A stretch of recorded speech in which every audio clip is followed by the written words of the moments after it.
বিচার হাকিমে আমি তোমার ক্ষমার যোগ্য নই দয়াল, আমি তোমার ক্ষমার যোগ্য নই।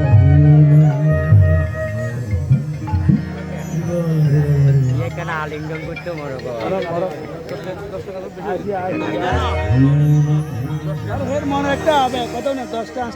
হরে কৃষ্ণ। যাই হোক, ওনার হয়তো এরকম একটা মনোবাসনা আছে। হরি বল, হরে কৃষ্ণ। চলুন, শেষের দিনে কিন্তু আমাদের বিচারের মুখোমুখি হতে হবে। কোথায়?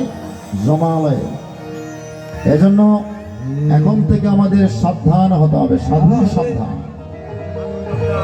ভাবিয়া করিও কাজ, করিয়া ভাবিও না। যে কোনো কর্মের মনে করেন একটা ভালো কিংবা খারাপ ফল আছে। আমরা এমন কোন কর্ম করব না যাতে কর্মফলের সৃষ্টি হয়।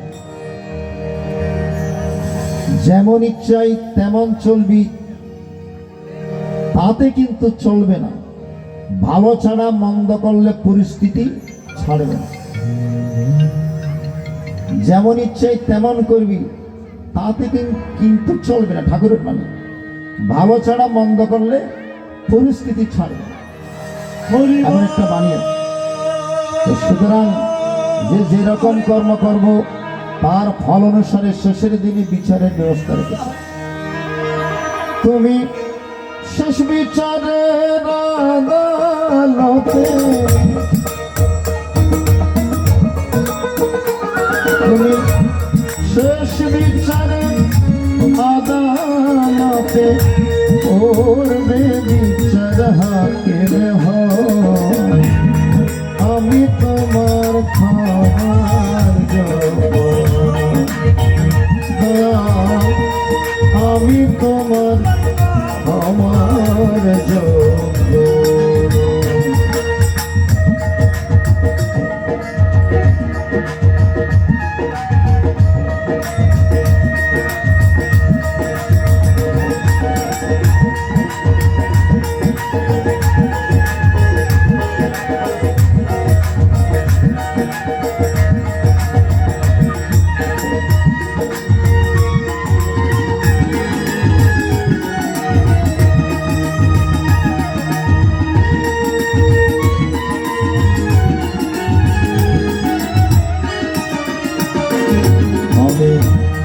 মজিয়া সংসারের মায়া রইলাম তোমায় ভুলে,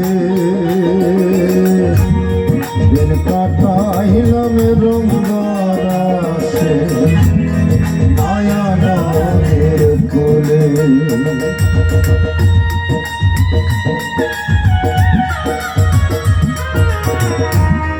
মজিয়া সংসারের মায়া রইলাম তোমায় ভুলে, দিন কাটাইলাম রঙ্গরাশে মায়া নদের কোলে। তুমি করলে দয়া পাব ক্ষমা, তুমি করলে দয়া পাব ক্ষমা, মনে আমার বিশ্বাস না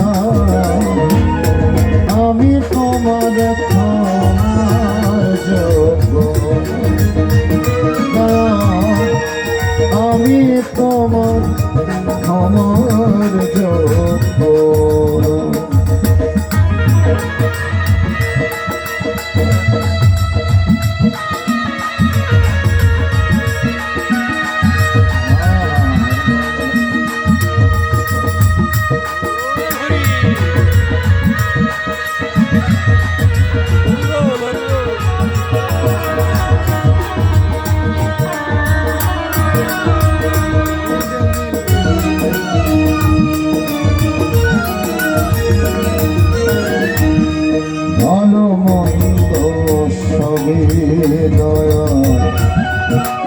আছে তোমার জানা মিথ্যে বলার নাই দিও চলবে না বাহানা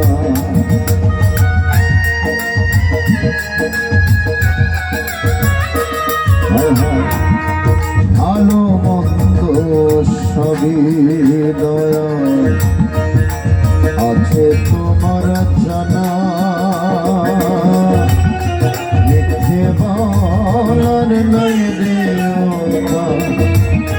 চলবে না বাহানা আমার সর্ব অঙ্গ সাক্ষী দিবে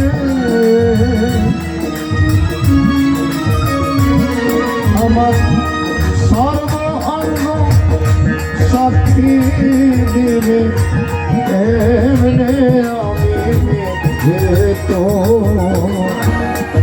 আমি তোমার খানার জন্য আমি তোমার খাওয়ার জন্য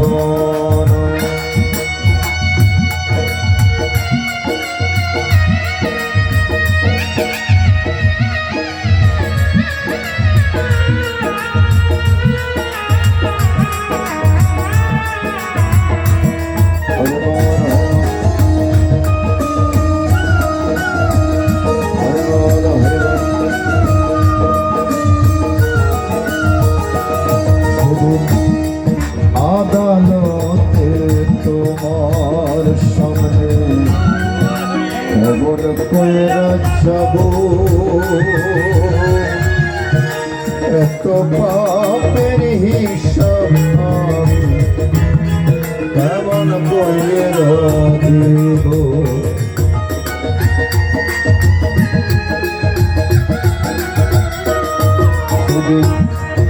আদালতে তোমার সামনে কেমন কইরা যাব এত পাপের হিসেব আমি কেমন কইরা দিব তুমি একে করে নিবে হিসেবে